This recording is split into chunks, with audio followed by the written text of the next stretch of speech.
हिंदू धर्म में सोमवार के दिन का बेहद महत्व माना जाता है। सोमवार का दिन भगवान भोलेनाथ को समर्पित होता है। जो भी व्यक्ति सोमवार के दिन विधि विधान से शिव जी का पूजन और आराधना करता है, उसके जीवन के समस्त कष्ट दूर हो जाते हैं।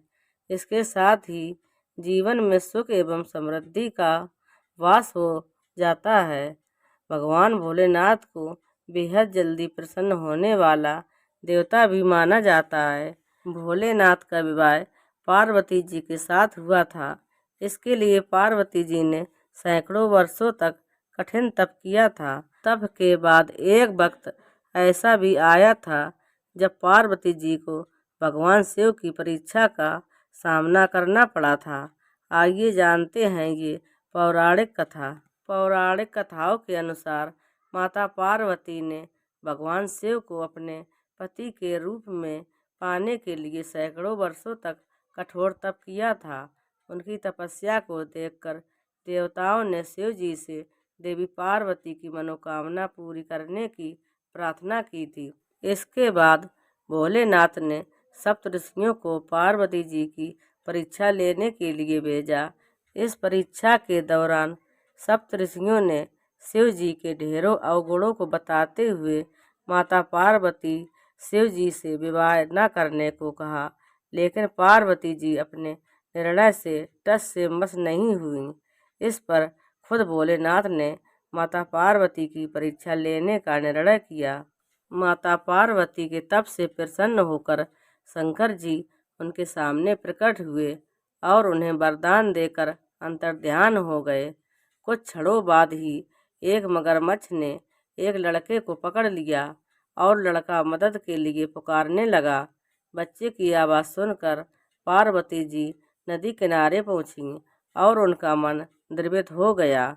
इस बीच लड़के ने माता पार्वती को देखकर कहा कि मेरी न माँ है, न बाप, न कोई मित्र है। माता, आप ही मेरी रक्षा करें। इस पर पार्वती जी ने मगरमच्छ से कहा कि ग्राह इस लड़के को छोड़ दें। इस पर मगरमच्छ ने कहा कि दिन के छठे पैर जो मुझे मिलता है उसे आहार बनाना मेरा नियम है। पार्वती जी के विनती करने पर मगरमच्छ ने लड़के को छोड़ने के बदले में पार्वती जी के तप से प्राप्त वरदान का पूर्ण फल मांग लिया। इस पर पार्वती जी तैयार हो गईं। मगरमच्छ ने बालक को छोड़ दिया और तेजस्वी बन गया। अपने तप का फलदान करने के बाद पार्वती जी ने बालक को बचा लिया और एक बार फिर भोलेनाथ को प्रसन्न करने के लिए तप करने बैठ गईं। इस पर भोलेनाथ दोबारा प्रकट हुए और पूछा कि तुम अब क्यों तप कर रही हो? मैंने तुम्हें पहले ही मनमांगा दान दे दिया है। इस पर पार्वती जी ने अपने तप का फल दान करने की बात कही। इस पर शिव जी प्रसन्न होकर बोले, मगरमच्छ और लड़के दोनों के स्वरूप में मैं ही था। मैं तुम्हारी परीक्षा ले रहा था कि तुम्हारा चित्त प्राणी मात्र में अपने सुख दुख का अनुभव करता है या नहीं। तुम्हारी परीक्षा लेने के लिए ही मैंने ये लीला रचाई थी। अनेकों रूप में दिखने वाला मैं ही एक सत्य हूँ। अनेक शरीरों में नजर आने वाला मैं निर्विकार हूँ। इस तरह पार्वती जी शिव जी की परीक्षा में उत्तीर्ण हुई, उनकी अर्धांगिनी बनी।